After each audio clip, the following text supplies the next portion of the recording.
ఏంలా మేము ఇంట్లో గుడిసె చేయబట్టి గుడిసెలా ఉండి ఉండి ఉండి మస్తు కష్టం అనుభవించినాం 5 సంవత్సరాలు మేము చూడబట్టి. కానీ ప్రభుత్వం వచ్చిన మాకు ఇండ్లు వస్తున్నాయి, కానీ మాకు సంతోషంగా ఉంది. ఇప్పుడు చాలా సంతోషంగా ఉంది. సన్న బియ్యం వస్తున్నాయి, కరెంట్ బిల్ తిరిగి వస్తుంది, మాకు అన్ని మాకు బస్సు తిరిగి అన్ని తిరిగి మాకు సంతోషం ఉంది. ఇప్పుడైతే నాకు మస్తు సంతోషం ఉంది. ఆ సార్ మేము నమస్కారం చెప్తున్నా, అనే పాదాలకి నాకు నమస్కారం చెప్తున్నాను.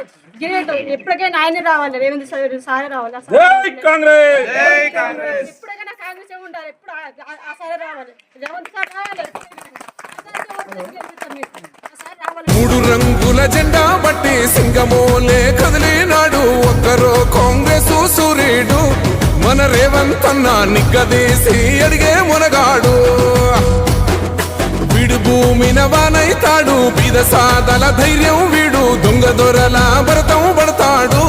మన రేవంత్ అన్న పేద ఇంటికి పండుగ తెస్తాడు. సోనియమ్మ దివెనతోని రాహులన్న సైనికుడయ్యి పెద్ద కొడుకై యుద్ధం చెయ్య సిద్ధమాయే రేవంత్ అన్న. 3 రంగుల జెండా బట్టి సింగమోలే